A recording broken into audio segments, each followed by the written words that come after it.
Welcome back to Dead Ball Dancing. It is 2026, which is insane.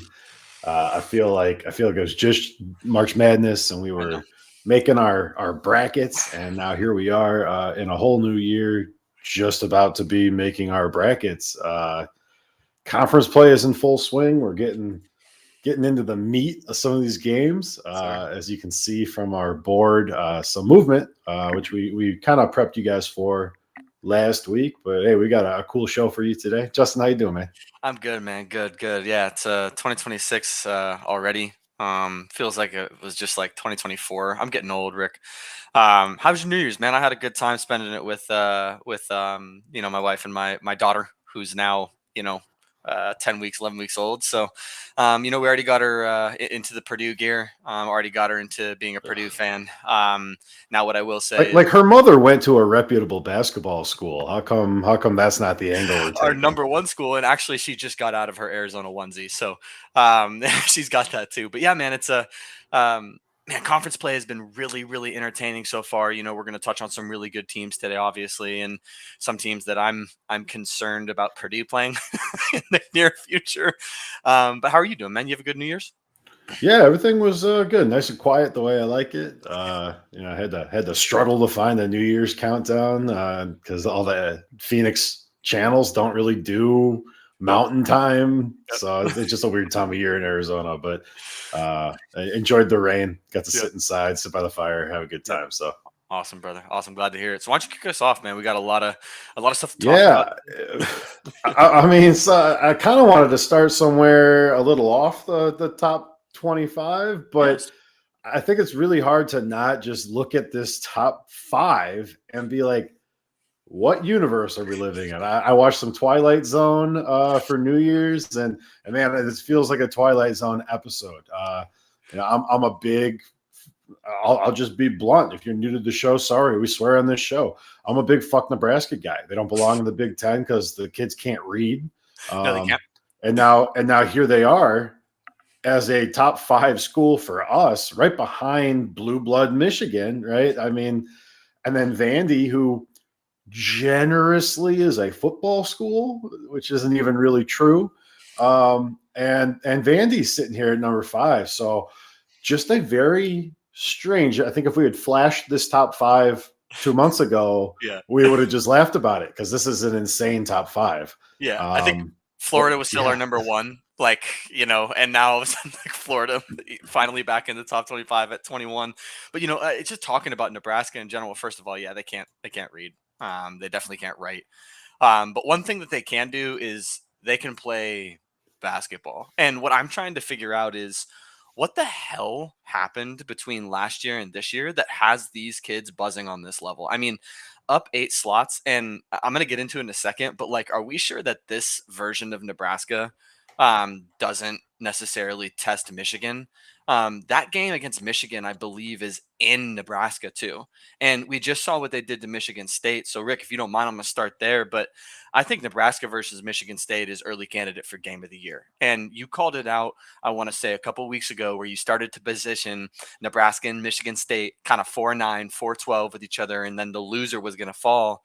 And in my opinion, what's scary about this Nebraska team, Rick, is even though the shots aren't falling, they have different ways to beat you. I mean, they just beat Michigan State on shooting 32% from the field, 35 from three, and 69 from the line, and they still won by two. They got out rebounded 43-28 and only shot 13 free throws to Michigan State 16. How the hell did they win? Right? They limited Michigan State to 34% from the field, 35 from three, and 75% from the line, and forced 17 turnovers with 12 assists. They only allowed 10 points in the paint, Rick. I mean, that is a basketball team that has some defensive integrity to it, right? And they shot like crap, but they still had 15 assists to 8 turnovers on only 18 field goals made. They assisted on 83% of their made field goals. I'm looking at their upcoming stretch, right? They're 14-0 heading into a stretch of Ohio State, Indy, Oregon, Northwestern, Washington, and Minnesota before playing Michigan. Question for you. Are they going to start Big Ten 9-0 before they have to go and play Michigan? yeah, I think they yes. might. Like, that's scary. Yeah, I think this team, to your point, has a pretty good chance at the very least playing Michigan tight. Yeah. I do want to give some flowers on the other side of the ball, Oh though. yeah. Oh yeah. Before I talk a little bit about Nebraska. Michigan State played about the worst game they could have possibly played for them. Agreed. Statistical outliers, a lot of the things you called out. Yeah. Michigan State played their worst game of the year It's and still lost capable. two. Yeah. So, yes, Nebraska and all the things, and they look great, and they probably will start 9-0 in the conference. But Nuts. this Michigan State team, if you think Tom Izzo can't fix these little issues that they're having, you don't know ball. And to do everything wrong and lose to what not only for us, but probably for the AP poll will be a top 5 team. Oh yeah. By 2 points on the road in a gym that was loud. Oh yeah. I think this Michigan State team is going to be okay. On the Nebraska side of the ball, Justin, I got a question for you. Yeah. Does this Nebraska team have a culture problem? A lot of the guys came out after the game and criticized the fans for storming the court. He said, number 13 at home against number 9, that's a game we expect to win. Please stop storming the court. Is that softness? Is that uneducated? Is that culture? Or is that just nothing to worry about? So it's a great question. And my counter question is, have we got too comfortable with not storming the court against victories versus number 1?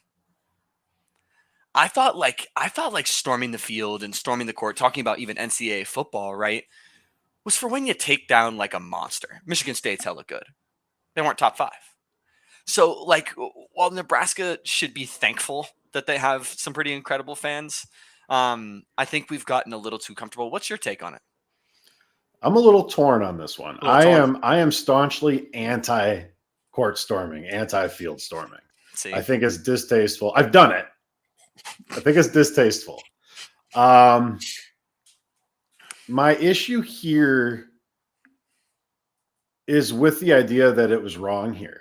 I think this is a good spot for a court storming because Nebraska basketball is not a thing. It doesn't exist. There is no history. There is no culture built around this team. Yep. So when your team, it's New Year's, right? Like all the kids that were there packed that out. Now it helps everyone that goes to school in Nebraska lives in Nebraska. So True. It was easy for everyone to come back to the game. True. But like this is a big win. It is a big win. To be 14-0, 18-game winning streak, beating a juggernaut, right? A basketball juggernaut. Michigan State is like the bluest of the blue bloods that are out there, right? True. And True. regardless of anything this year, beating a ranked Michigan State team at home, Fair. I don't know that it necessarily matters Nebraska's ranking because like it doesn't mean anything. It doesn't resonate culturally with the students. Like the last time Nebraska was good at basketball, none of these kids were born. Yeah. So like 20 years like ago. this is one of the biggest wins in program history, right? In air quotes, because I'm not going to go back and look through Nebraska shit, but like for all intents and purposes, this is the biggest win in program history. So I don't hate it. Yeah. I hate that finally when the players are like, oh no, this is too much. It's actually in a spot where it kind of makes sense. It kind of like makes sense. That's what I'm mad about. Yeah, and I think when you put it that way, it makes sense. It's probably their biggest win ever, right? Like beating Tom Izzo and a Tom Izzo team that is buzzing. It makes sense. I'm wondering how Michigan State's going to come out of this too, right? Like I'm pretty sure that they're going to go on an absolute tear and probably knock off some of the Giants in the Big Ten as well. So 2 teams to keep your eye on, and I would not be shocked to see this Nebraska end up. I mean, we joked about it last week, but like, are they a 1 line? It's sure looking like it. So we'll see, man. We'll see. Well, and to your point, Michigan State, USC, Northwestern, Indiana, Washington, Oregon, Maryland, Rutgers is their next 6. Should be any issues there. Should not. And one quick call out before we move on is Alan said that Nebraska was beating nobodies. Last week on the show, he said they were beating nobodies. So there you go, Alan. Yeah, big win. Nebraska at number 4 in our rankings. Obviously, 1, 2, 3. Arizona still at number 1 for us. Yep. Iowa State holding on to the number 2 slot. Michigan at 3. Yep. I'm having a harder and harder time ranking these 3 teams. Me too. Arizona hasn't done anything wrong, but Iowa State and Michigan, to my eye, look to continue improving. They do. So at some point, I had Michigan at number 1 in my rankings this week, and I moved them back for exactly what I just said. Arizona hasn't done anything to lose the 1 spot. Right. But they're not getting better. Now, maybe that's because they can't. If you're a perfect team, which they're not, but they're close. It's very hard to improve. Yeah. So I'm trying to keep that in mind. But when you look at 1, 2, 3, how are you sitting on these teams? Are you struggling? Are you moving anybody up or down? What do you need to see from Arizona to keep them in the 1 spot? Yeah, I think it's less about Arizona and more about Iowa State for me. I hate Michigan, so I don't have them ranked in my top 5 just purely out of pure hatred for the school. Not fair. They're the second or third best team in the nation. I'm pretty close to slotting Iowa State at number 1. And the reason why I'm feeling that way is because we always knew that this team was a defensive juggernaut. But the way that they're playing offense this year is scary, and it's a team that I think can knock off Arizona in a Big 12 game. Now, I say that now while Arizona is beating, our number 14 team by 30 points in Tuscaloosa. So that's big talk without a lot of backup. But I think if anything changes for me, it's going to be that Iowa State goes up, and then eventually Michigan will probably slot into my number 3 spot. Is that kind of what you're thinking as well? I actually think it's going to resolve itself because so? I think Iowa State is going to lose to Baylor and Kansas in the next 2 weeks. Wow. Okay. But Michigan and Arizona have been tough for me for the past few weeks to rank. Yeah. And Arizona doesn't have like a big test for a little bit here. No, they don't. They kind of get the bottom end of the Big 12. And Michigan, by the same token, is going to play some shitty Big 10 schools. So I think it's going to make me overvalue Michigan's improvement because they are going to look really, really good. Yeah. Where Arizona is going to continue to look like they have. And so that's a bias I'm combating. It's what I wanted to call out for the viewers because that is something I'm struggling with because Arizona hasn't improved. They just have played great basketball. They just are. And Michigan, we saw kind of gel and come together. And I think if they can continue to build on that against the bottom half of the Big Ten, it's gonna be tough for me. It's gonna be tough for me. But I'm expecting Iowa State to slide out to make the whole top of my rankings a little bit easier. But that's why you play the games, right? Who knows? Yeah. And I think actually Michigan, Nebraska has a chance to resolve itself too, right? Like 3-4. Like we just talked about with the when we went on the Nebraska monologue, is I'm not sure that Nebraska loses to Michigan in Nebraska right now. So I mean, in the coming weeks, I think it's like 2 or 3 weeks, we could see a pretty seismic shift in the top 5 with Nebraska and Vanderbilt if they keep winning, sliding back up. Same thing with Purdue, dropped to 6. Makes sense given how good Nebraska and Vanderbilt are. They could slide back into the top 5 if they keep winning, which they just beat Kent State by 40. So I think the top 5 is not done moving, and I'm excited to see kind of how it turns out. And speaking about teams that have been improving, I want to quickly shout out 25 Utah State. I won't spend too much time on it. I think in the past we kind of, at least me, I kind of had them in there for the meme and to give Mike Peterson some shit. But like, they just beat a 2024-2025 Sweet 16 team by 50. So like, in my opinion, they're actually incredibly deserved the 25 spot in DBD. They're 11-1, 5-0 at home, 2-1 away on a 4-game win streak.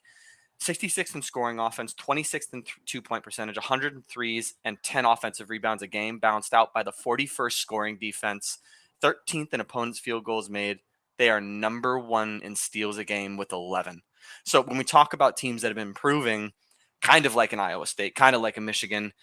I'm thinking that Utah State's going to run away with their conference, and there's actually a chance that they could get into an 8 or 9 slot come March Madness time. I don't know if anyone's got a chance to check out one of their games, but they're a phenomenal basketball team. And if you're knocking off, Sweet 16 teams by 50 or 44 or whatever it was, you're humming in the right direction. So huge win and huge win streak by Utah State. I don't know if you have a chance to watch them, but they're awesome. They're a fun team to watch.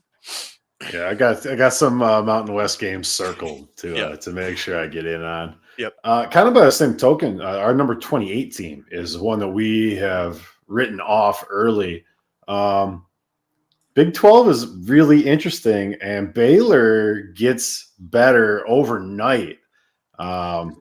We could do a whole show on weird eligibility bullshit in college basketball, but getting James Najee back is massive. Plugging an NBA player into your lineup, instantly makes you better. I don't care who you are. Oh yeah. How many kids each year go to the NBA, right? And Baylor just got one. Yeah.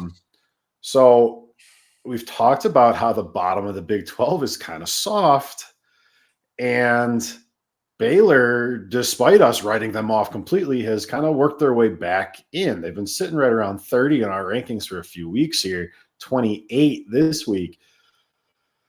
Baylor has the capability. Again, if you add an NBA player, even a low-tier NBA player, you're better. And when you're looking at these teams in the Big 12 outside of Arizona, Iowa State, and Kansas, adding an NBA player to your team makes you better than every other team. Yeah. So watch out for Baylor. Yeah.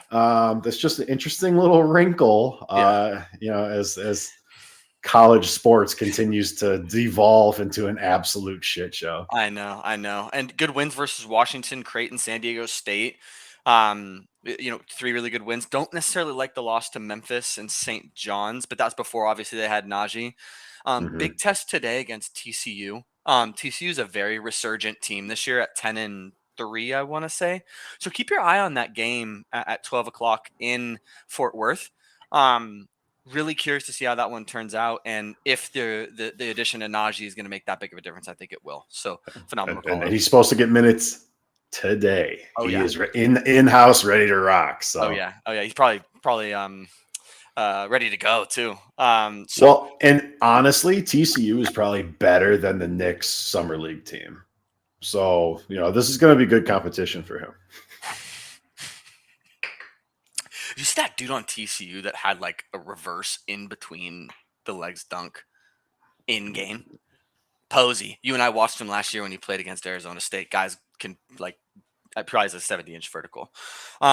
Speaking of hops. Now, speaking of weak conferences, I know you and I both wanted to touch on this.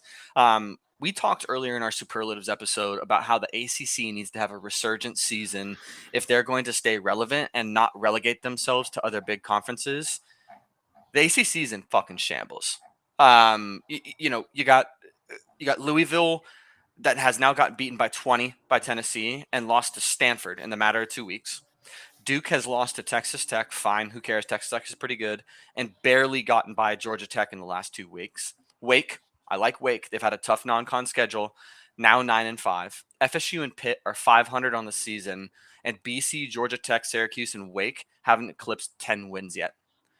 Is the ACC the worst Power 4 conference in the nation? That's my first question for you. My second question is, are we sure that the top 5 teams in the A-10 don't wipe the floor with ACC teams, with the exception of Duke and North Carolina? Yeah, and I guess I want to attack this from 2 angles. To directly answer your question, I do not think they're the worst Power 4 conference. Okay. And the reason for that is because I don't think they're a Power 4 conference in basketball.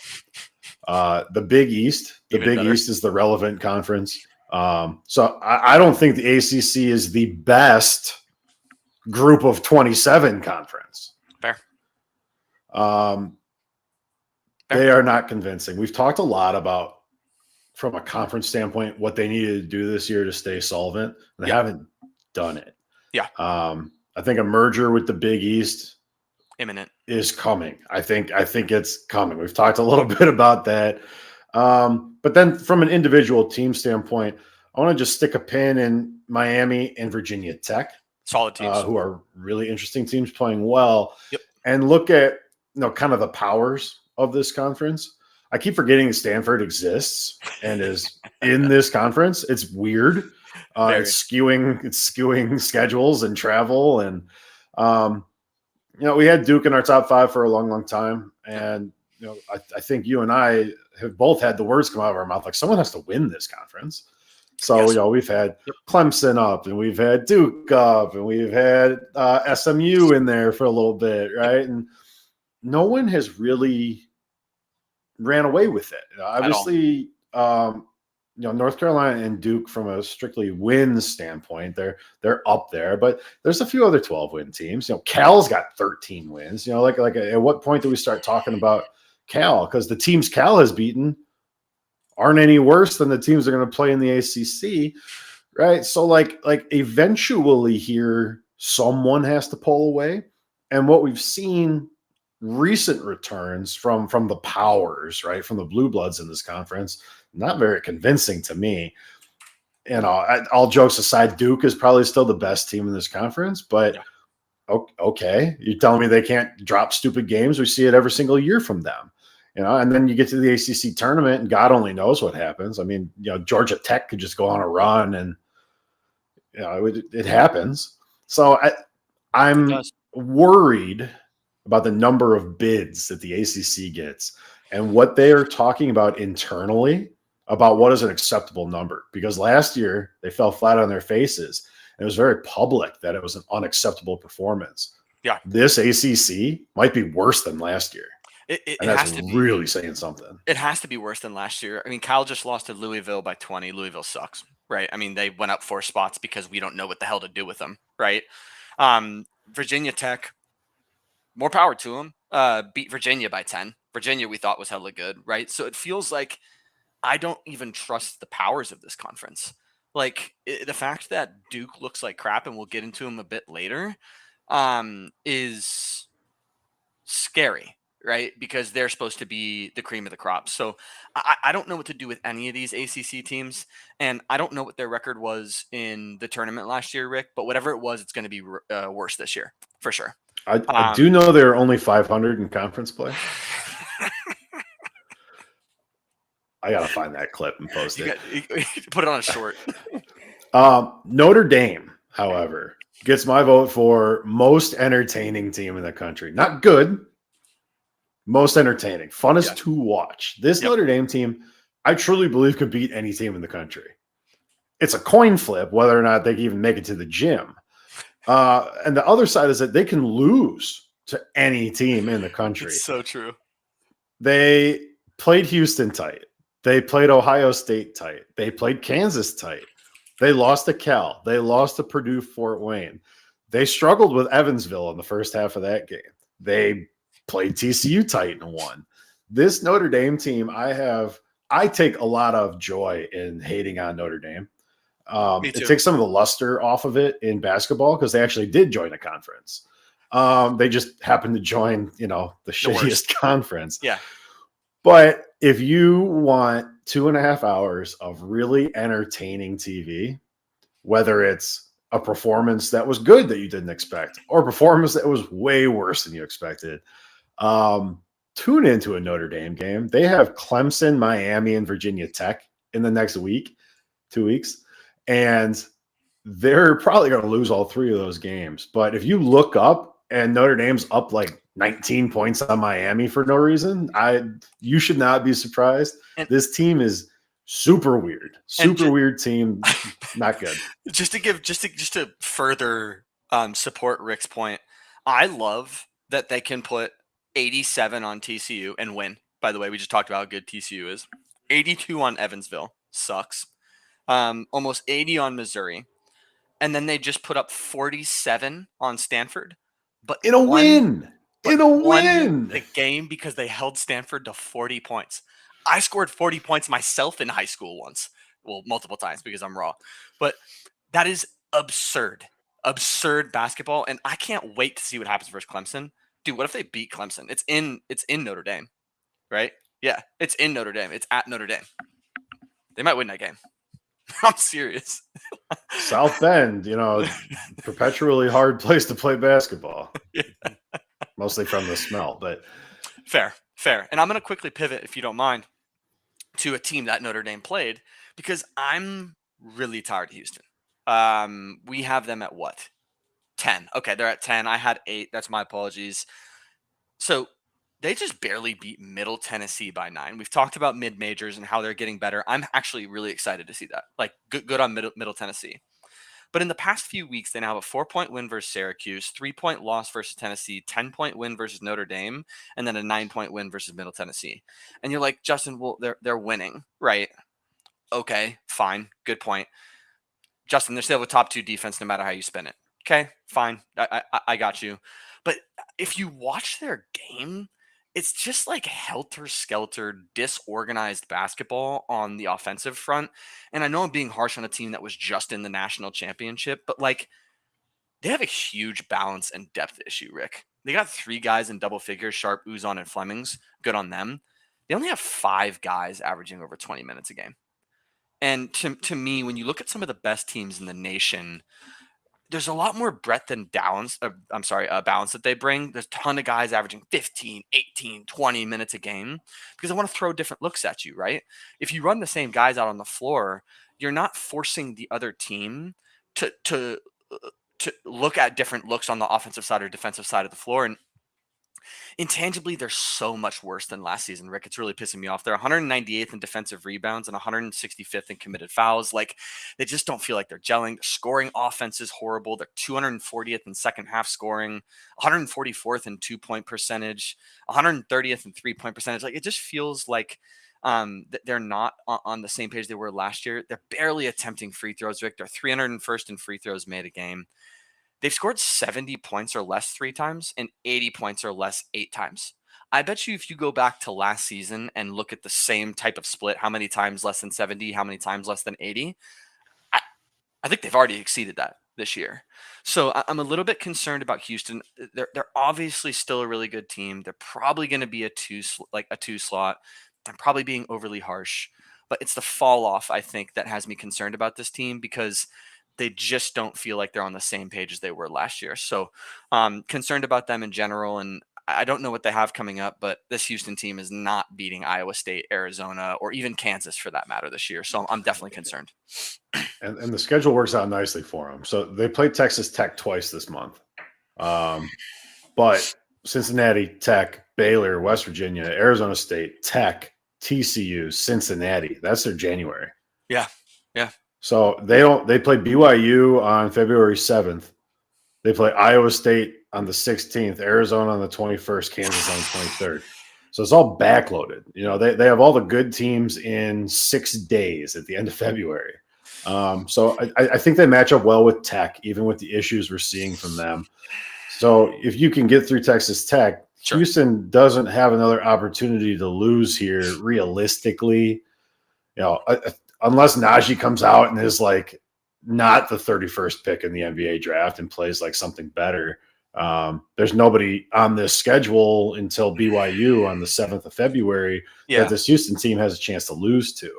And what I haven't seen from them this year is they haven't gotten any better. Correct. They just kind of played the same. So I don't know that getting all these cupcake Big 12 teams under your belt and out of the way is going to make a difference. I'm worried that the Houston we're seeing is what they are.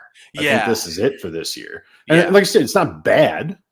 What are the AP poll? They're 8. So, if they win all those games, they're borderline top 5 for the AP poll. Yeah, but so but I think that's what my point is. I think we're both AP and DBD. I trust DBD more than AP. I think, as you and I both agree, I think we're not valuing them correctly. Like, I'm not sure they don't lose to Texas Tech, Rick, because when we talk about teams that have improved, Texas Tech started off struggling this year, but they have put their foot on the gas and they look really good right now. And I'm not sure that Tugler, the interior force for Houston, has a chance in hell of stopping Toppin, who legitimately looks like a top 4 draft pick in the NBA and plays incredibly hard basketball. So, yeah, I mean, you're right. Their February is going to be more difficult than their Jan, but I wouldn't be shocked to see them split a Texas Tech series. So I'm keeping my eye on both those games. They're probably going to get the one in Houston most likely, but the one in Tech, I'd be very interested to see the outcome of that game. But yeah, we'll see how they end up. Again, they're pretty much guaranteed a 2 seed in March Madness, but they just don't. I feel like not a 2-15 upset for sure, but it very well could be possible this year. Another 2 seed, Gonzaga, had a little bit of a scare. A really good Seattle team went in there and bully balled them quite a bit. Had to go to overtime, but Gonzaga wins, unblemished. Justin, I don't know if you got to watch this game. The box score tells the story pretty well. Yeah. But as I'm watching this game, it just continuously dawned on me visually how bad the conference needs Gonzaga to win this game, to win this conference, to represent the conference.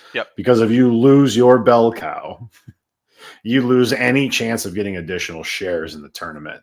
And I kept coming back to that. I'm not saying the conference is corrupt. I'm saying that there's a strong possibility the conference is corrupt. It feels like it. And first and foremost, before we get into it, Rick, this is why you should watch Dead Ball Dancing, because Rick had Seattle U on notice last week, and they were the refs screwing them away from being the best team in this conference. They outscored them 37-29 in the first half and outshot them from distance 12-4 in terms of three-pointers made. Forced Gonzaga into 10 turnovers, out-rebounded them on the offensive glass 12-7. Why is that? You and I have talked about blue blood bias for 2 years straight, and it's not more apparent to me that this is a serious problem than Gonzaga. How is it possible that the free throw disparity can be 25 free throws attempted to 12 free throws attempted, right? I mean, based on second chances alone, right, which we just talked about, Seattle out rebounding on the offensive glass 12-7, they should have got to the line more than 12 times. And I can understand the points in the paint disparity, right? Like Gonzaga's a more of an interior force. They outscored them in the paint, 44-24. That's fine. Seattle U was plus 23 from the 3-point line. So like there's something that struck me incorrectly about watching this game. And in my opinion, when you, just like you said, like 75% of Gonzaga's free throw chances came in the second half. Why is that? Why is that? Is it because they were down almost 10 at half?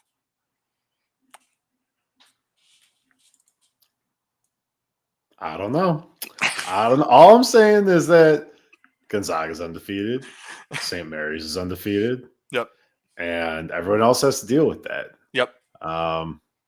We talked to Santa Clara, last week, 2 weeks ago. Santa Clara's right there too. But do you think Santa Clara's going to get the calls against Gonzaga? No, they won't. They won't. I don't even think St. Mary's will. No, they never have. Yeah, they never have. Right. They had that one miracle win in the WCC championship game and put them in. Yep. And then Gonzaga got the at-large bid and was seated above St. Mary's. Yeah, so, sad. There is a size disparity. There is a recruiting disparity. Gonzaga is Gonzaga because they're Gonzaga to a certain extent. Yep. But even if you didn't watch the game, all you got to do is glance at that box score, and you can write the narrative for yourself. It's telling. It's telling. But part of that's the NCAA, right? These conferences have incentive to protect their best team. It's just the way it's set up. You get win shares. Every win in the tournament, you get paid for. Yeah, but I think, Rick, my concern is we're disparaging these kids from staying at these mid-major schools by officiating the games this way, right? Like if we continually give bias to these larger teams, right? these kids are just going to continue to leave in the transfer portal and make the NCAA more top heavy. And I don't want to see that. Right. And I'm concerned that we're headed in the wrong direction. You called it out earlier today.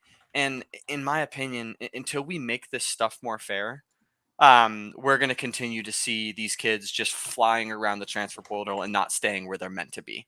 Right. So I know there's incentive to have the big teams in the tournament, but I'm definitely concerned. And, last point before we get to on notice is I looked at the AP and I complain about the AP every single week, Rick. And I don't understand why the media thinks USC is good. They're not in our top 25, but I just want to make sure that they stay out of our top 25. Took 2 overtimes to beat Troy. A 3-point win versus Boise, 2-point win versus Seton Hall, 8-point loss to University of Washington, who is god awful, right? And then barely scraped by probably the worst Power 4 team in the nation, Wazoo, which is sad because I really like the Cougars. They can't play defense, right? They're 206th in scoring, 295th in fouls committed, 290th in opponents' free throws made per game.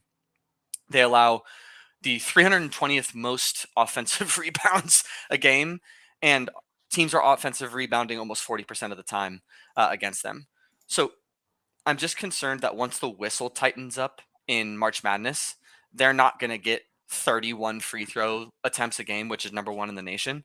I think once we get a bit more into the Big Ten schedule, and we just saw them lose by 40 to Michigan, everyone's losing to Michigan by 40. I think this team is going to plummet because as the whistle tightens up, they're going to be in big trouble. Can't rely on 23 free points from the free throw line. So I'm just tired of seeing them in the top 25, and I want to make sure that I call them out because I hate them. Al wanted us to touch on St. Pete's. I don't know if you've had a chance to see any of their games. Middle of the pack in general, but 4-0 in the Metro Atlantic now. They don't do any one thing incredibly well other than steal. They're averaging 11 steals a game as a team. That's 8th in the nation. Merrimack's also sitting at 4-0. Manhattan's pretty good. But Siena and Iona and Marist are all worse this year than they normally are. Peacock's favored right now to win the Metro Atlantic. I think that's probably fair. I'm looking at some of the peripheral numbers. I have not seen a game yet this year, but they are solidly mid-major. They take a good amount of shots, a good amount of threes. Converting free throws, that's 17th in the nation. They don't shoot that many. 259th in free throws attempted, but man, they get to the line and they convert them. So that steals number really stood out to me. Justin, can a upstart team, can a mid-major that can have their guards flash around and poke the ball out? Is that a 215 potential there? They're turning teams over 1 in every 5 trips down the court. To me, that's an absolute recipe for success. Now, Al's obviously wants to talk about St. Peter's because they beat Purdue, and he wants to give me PTSD. So I really hate you for that, Al.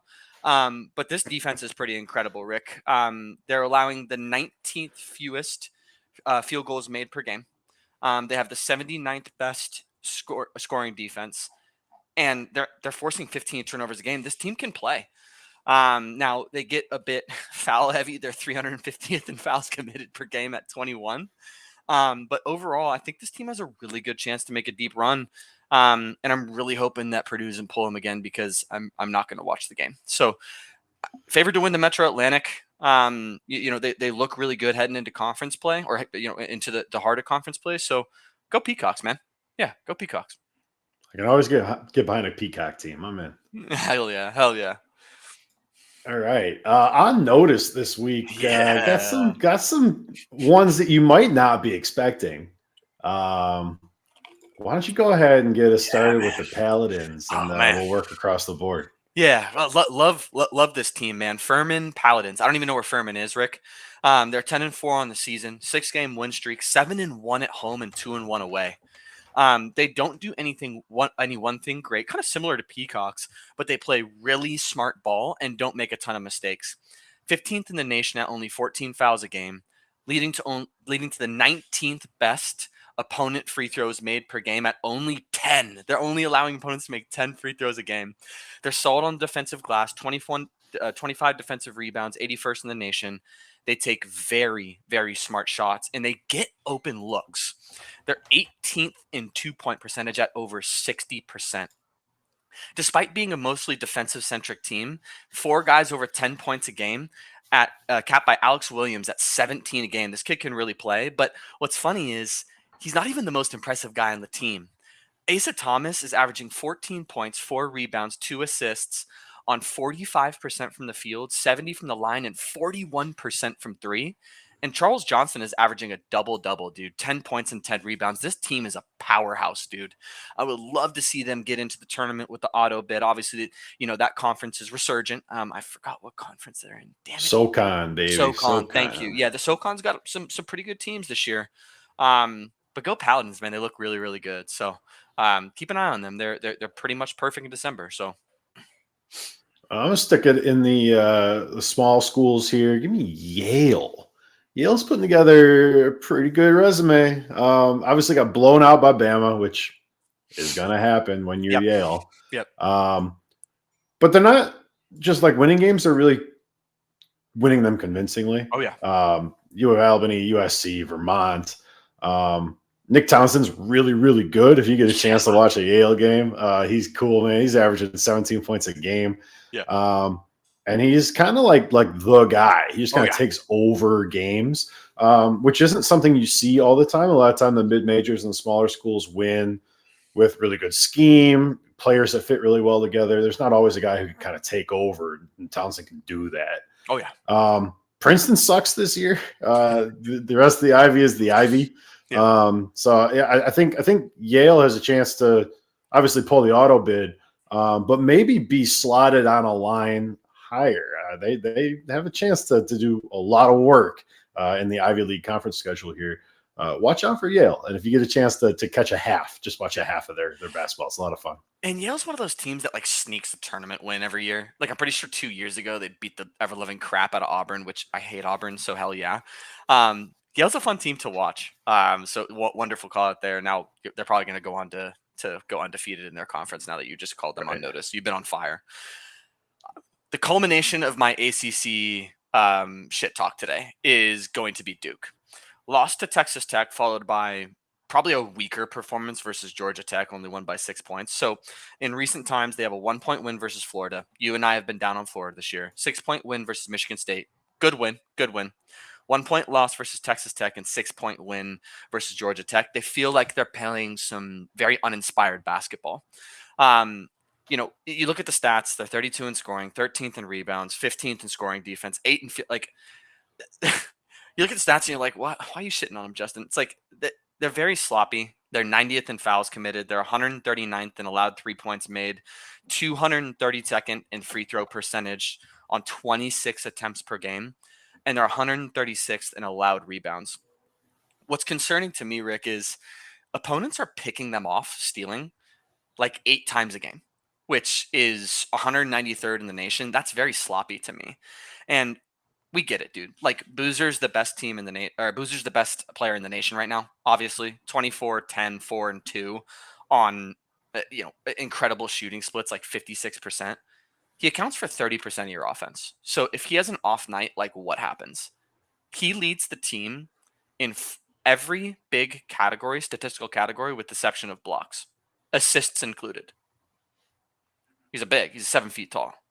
So it's like you got Louisville on 1-6. And if we get this recent Duke team in Louisville, I don't see a way that Louisville doesn't win that game. So they got to figure out their lack of balance, because as good as this Boozer kid is and as phenomenal, as he's going to be in the NBA, which he will be, he can't do everything. So not high on Duke right now. And I don't think they're done sliding. Surprise no one. I'm going to keep it in the American. This is going to be an ongoing thing until one of these teams stops sucking. Yeah. I will start with something positive.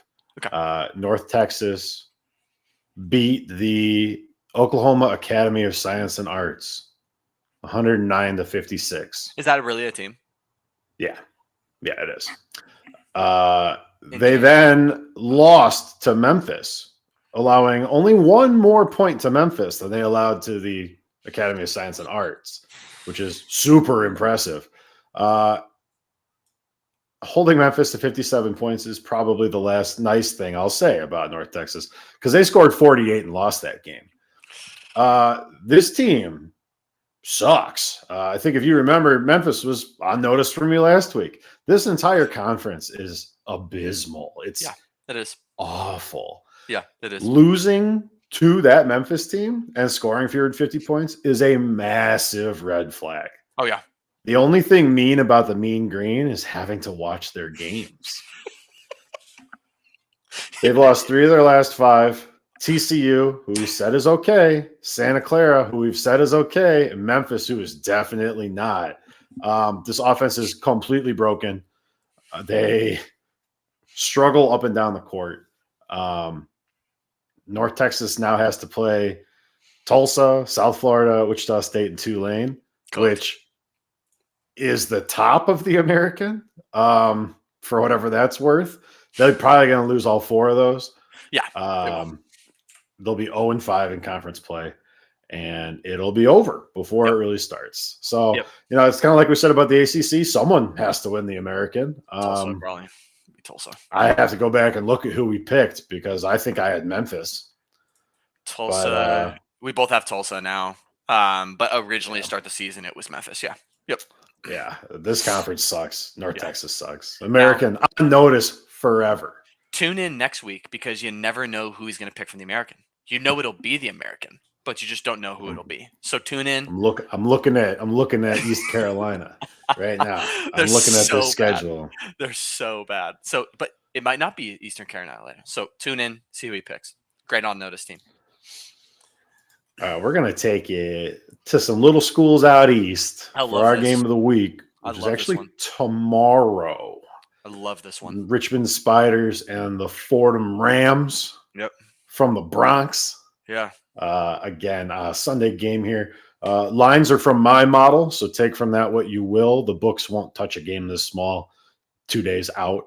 But I have Richmond about a 2.5 point favorite with the total about 153.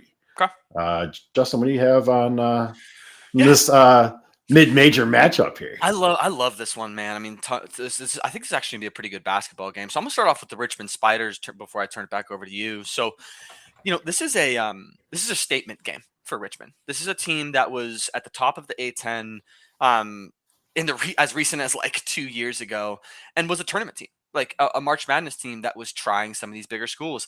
They're 10-4, but they're on a 2-game losing streak. And how will you respond? Right, Fordham's not a pushover. How will you respond? What's confusing to me about this Richmond team, Rick, is they have a win over probably the best mid-major in the country right now, which is Belmont. But then you look at their team, and they got bad losses to George Washington, Elon, and Charleston Southern. So my concern with this is they're not going to win games on the defensive side of the floor. They're 152nd in scoring defense, 240th in opponents' 2-point percentage, 301st in allowed 3 points made. And luckily, they're going against a Fordham team who's pretty fucking bad on the offensive side of the court. But with that type of defense, I'm worried that they're going to let Fordham get hot.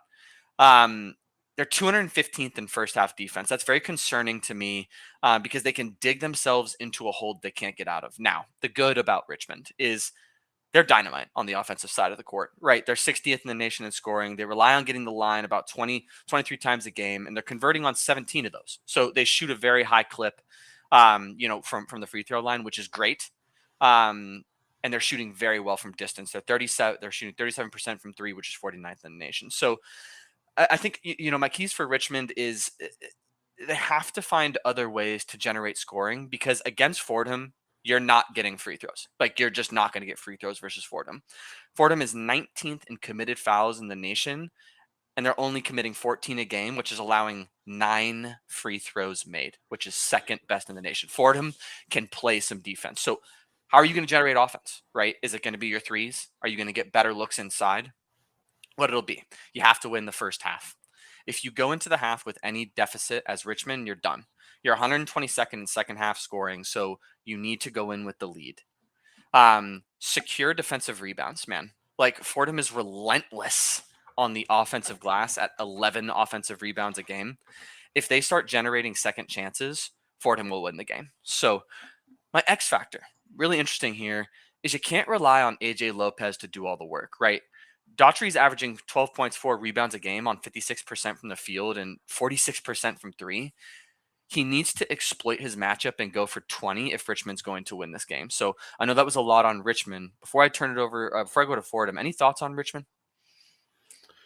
Yeah, this for me is a game that Richmond can win pretty handily. They're not afraid of Rose Hill. The No. Bronx is not a tough place to play. Yeah. They haven't lost here since 2019. So I think that eliminates any kind of home court you'd have. Yeah. I checked out some of the message boards for these teams this week as part of my research, and man, Fordham shook. And the Richmond guys are like, oh, the Fordham, the third best Rams team in the conference. Like they're living rent free in their head. So I think that kind of neutralizes it from a fan standpoint. But obviously the game's decided on the court, right? Yeah. Daughtry, I agree with you. The game has to flow through him. Yep. I think if he gets to 20 points, they should win pretty easily. Oh yeah. I just not totally sold. I'm looking at his game logs. I know. And I'm just not sure. He scored 23 against George Washington and in a loss. George Washington put them away. Oh yeah.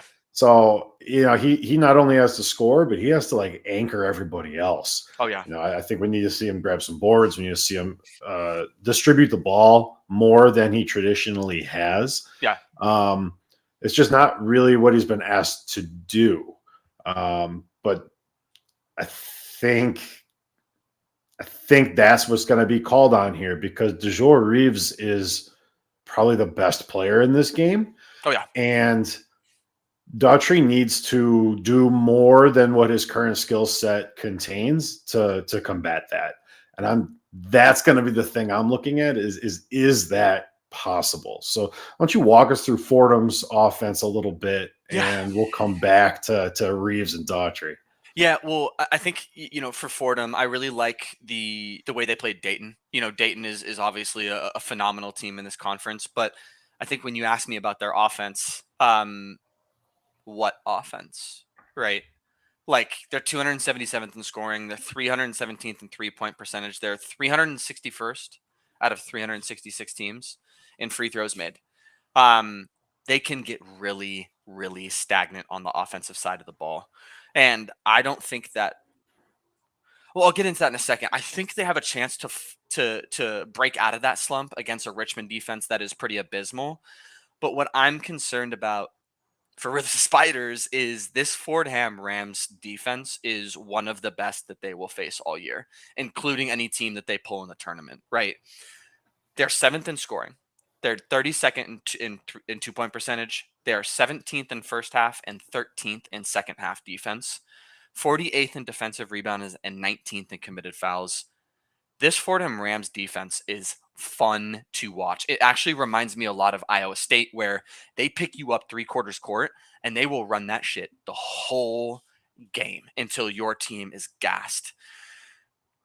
I think for me, Fordham needs to get downhill to the rim and get some easy buckets early. Get yourself to the line, get some open free throw attempts, and if you see the ball go into the basket, maybe it'll open up the rest of your shooting. Richmond can get handsy. They're averaging 18 fouls, which is 183rd in the nation. So maybe it'll help your shooting. Don't let Richmond get into sets, right? They're prone to turnovers. They're 123rd in the country. And if you're generating second chances on rebounds and you're turning Richmond over, you're taking away a lot of opportunities for Richmond's offense to get hot, which they can. So I'm really looking for them to force some more turnovers. And for me, you have to tire them out, right? Fordham's offense can get stagnant. They're 154th in assists. 14 assists will not win you this game. You need to work that ball around. You need to make sure Richmond's defense gets very tired, and you need to get your open looks. And I think you called out Reeves earlier, right? This Reeves kid can absolutely play. 16 points, 5 rebounds, 4 assists, 2 steals on almost 50% from the field, 75 from the line, and 32 from 3. But like in terms of the Fordham's offense, like who else, Rick? Right? You have Nutter, hell of a name, and Henry, both struggling mightily from the field. And those are your two next top scorers. They're shooting 44% and 43% respectively from the field.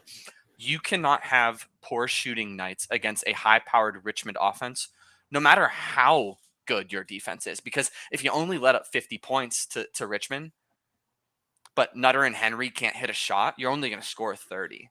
So, like, I'm looking to see, can Nutter and Henry step up and shoot at a much more proficient percent than they have in the past. I don't know what your thoughts are on Fordham, but before we get into predictions, I want to hear what you got.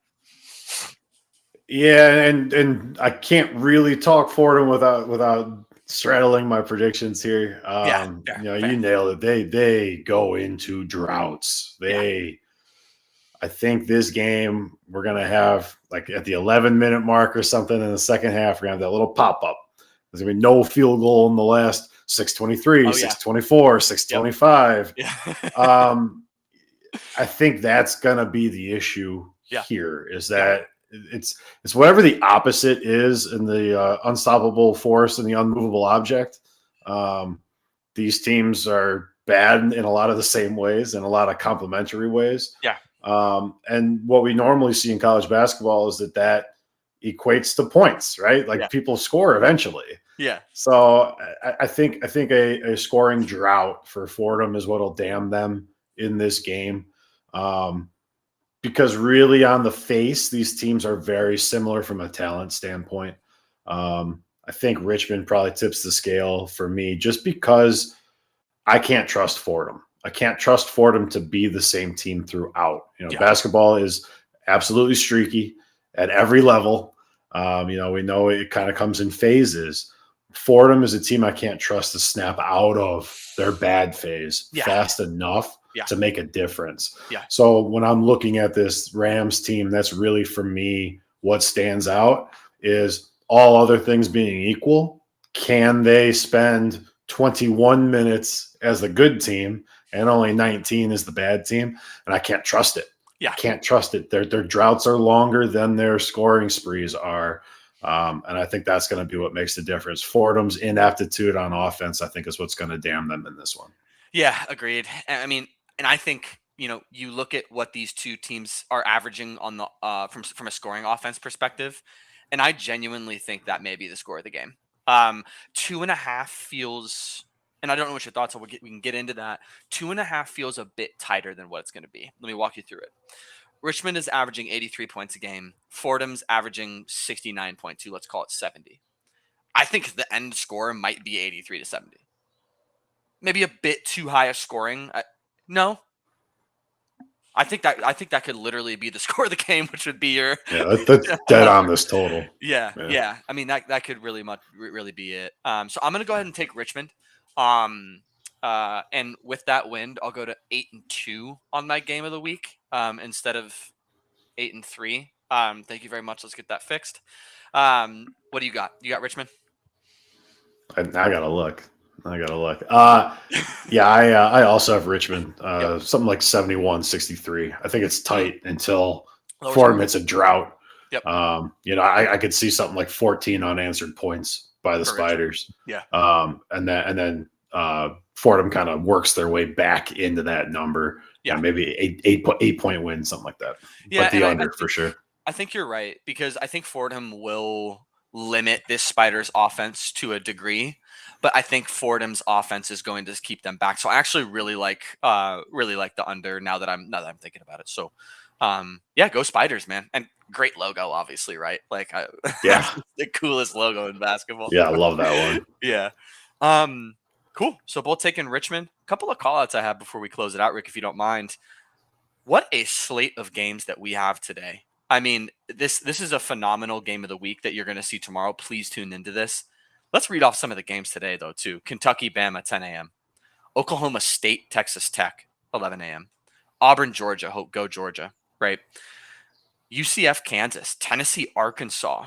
You got UCLA, Iowa, and then obviously at 6 p.m., we have the biggest game of the season, which I'm concerned about because we'll probably lose, and that is Purdue in Madison. So really good slate of games today.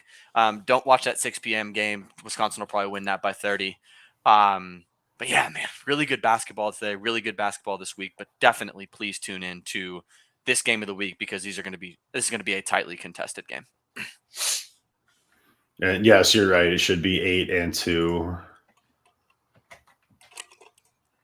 I know. Well, 7-2 now, but hopefully it'll be 8-2.